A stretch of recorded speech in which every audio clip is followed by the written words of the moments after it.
새벽에 오신 여러분들을 주님의 이름으로 축복합니다.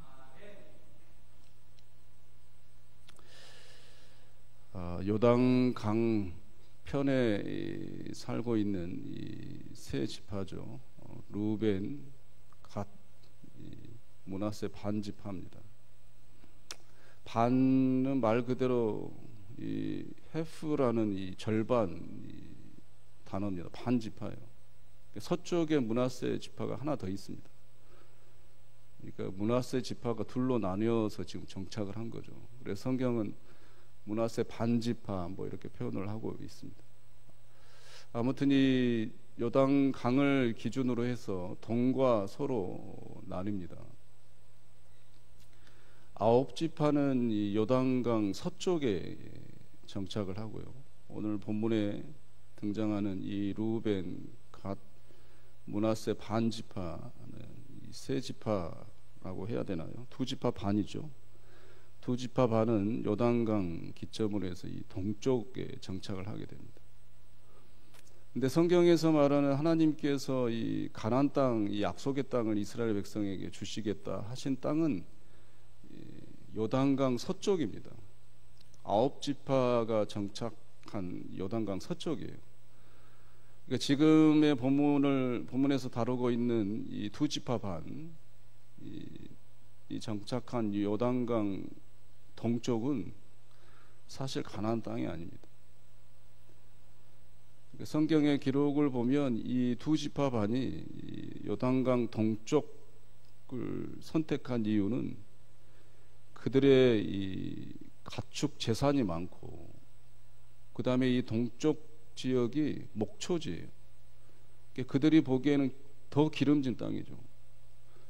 요단강 이 서쪽은 뭐 보니까 이게 너무 목초지에 비하면 너무나 황무지와 같은, 또 땅의 이 토양의 재질도 좋지 않고, 그래서 이 두 지파 반이 요단강 가나안 땅이 아닌 동쪽에 정착하게 된 겁니다. 이것을 생각하고 본문을 좀 볼 필요가 있습니다. 1절, 2절 보면 이 족보상으로는 뭐 루벤 지파가 먼저 나와야 되는 장자죠. 혈통적으로는. 근데 이제 창세기 49장에 가보면 이 장자 큰아들이 아버지 야곱의 첩이죠. 이 비라를 범하게 됩니다. 그래서 이 장자권이 넘어갑니다. 요셉 지파와 유다 지파에게 넘어가죠. 장자권에는 두 가지 큰 이 권한이 있습니다. 이 권리가 있죠. 유산 상속권이 있습니다. 유산 상속권의 2배를 받을 수 있는 상속권이 있고요. 그 가문에 있어서 치리권, 결정할 수 있는 이 재판권, 주도권이 있습니다. 그래서 요셉 지파에게는 이 유산 상속권이 넘어가죠. 그 다음에 유다 지파에게는 이 치리권, 주도권, 이것이 넘어갑니다. 그래서 결국 뭐 하나님의 섭리죠. 이 주도권, 치리권이 유다 지파에게 넘어가면서 결국엔 유다 지파로부터 이 메시아인 예수 그리스도께서 탄생하시게 되는, 또 오시게 되는 그런 내용의 역사에 또 하나님의 일하심을 우리가 볼 수 있습니다.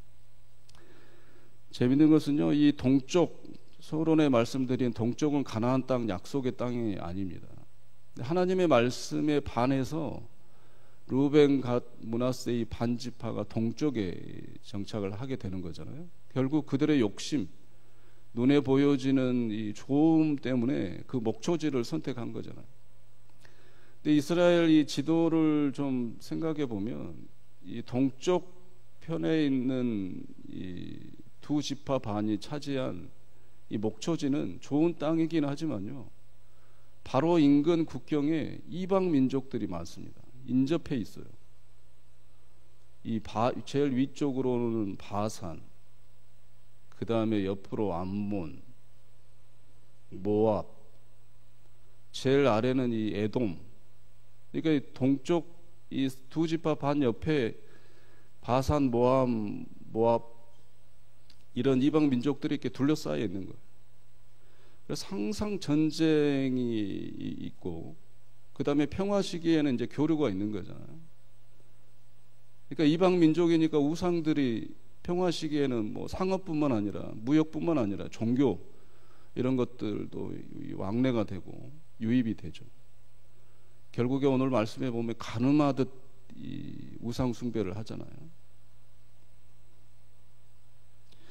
우리 하나님께서는요, 이 서쪽 요단 이 서쪽의 가나안 땅에 정착한 9지파에게만, 하나님의 약속에 순종한 9지파에게만 하나님께서 은혜를 베푸시는 것이 아니라, 오늘 말씀 18절 21절 보시면 또 싸움이 일어나잖아요. 근데 동쪽에 거하는 이 2지파 반에게도 하나님은 은혜를 베푸십니다. 44,000명 정도, 5만 명이 채 안 되잖아요. 근데 말씀해 보면 21절에 보면 이 포로를 잡은 게 10만 명입니다. 이게 5만 명도 채 안 되는 인원을 가지고 싸움을 했는데 포로로 잡은 인원이 10만 명이에요. 2배 이상이죠. 포로 인원이 10만 명이면 전쟁 인원은 더 많다는 거잖아요. 숫자적으로도 상대도 안 되는데 전쟁에서 대승을 합니다. 하나님의 은혜죠. 22절에 보세요. 승리의 비결, 이 싸움은 하나님으로 말미암았습니다. 하나님의 은혜로 승리를 했다는 거예요. 동쪽 편에 거했음에도 불구하고 사람들의 그런 눈에 보이는 이익, 탐심에 이끌려서 살아감에도 불구하고 하나님의 은혜는 오늘도 그들에게 있는 거죠. 세상 사람들에게도 하나님의 그 은혜로 그들은 살아갑니다. 고백하지 못할 뿐이고 깨닫지 못할 뿐입니다.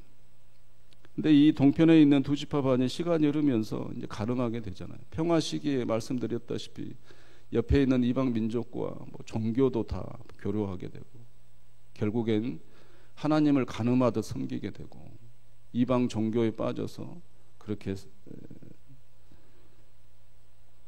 패망의 원인이 자초를 하게 되는 거예요.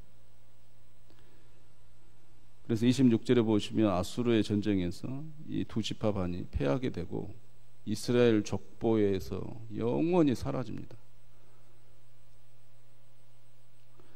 사랑하는 성도 여러분, 우리가 신앙생활을 하면서 하나님의 그 크신 은혜도 생각해야 되지만 하나님께서 우리에게 약속하신 그 약속의 말씀에 대한 그런 확신도 필요하지만 우리 또한 그 하나님의 그 은혜에 대응해서 하나님이 원하시는 그 길을 또 걸어가야 합니다.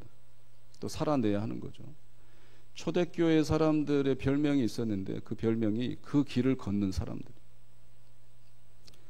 오늘도 하나님의 원하시는 그 길을 걷는 우리 초대교회 신앙의 선조들의 그 믿음의 열정을 본받아서 오늘도 그 길을 걸어가시는 우리 귀한 성도님들 되시기를 주의 이름으로 축원합니다. 그 길을 걷지 않으면 이 본문에 등장하는 2지파 반, 루벤, 갓, 므낫세 반지파처럼 그 길에서 사라지는 거예요. 그래서 거기서 아수르 땅에서 거기서 유리하면서 방황하면서 살게 되는 거죠. 결국 패망입니다.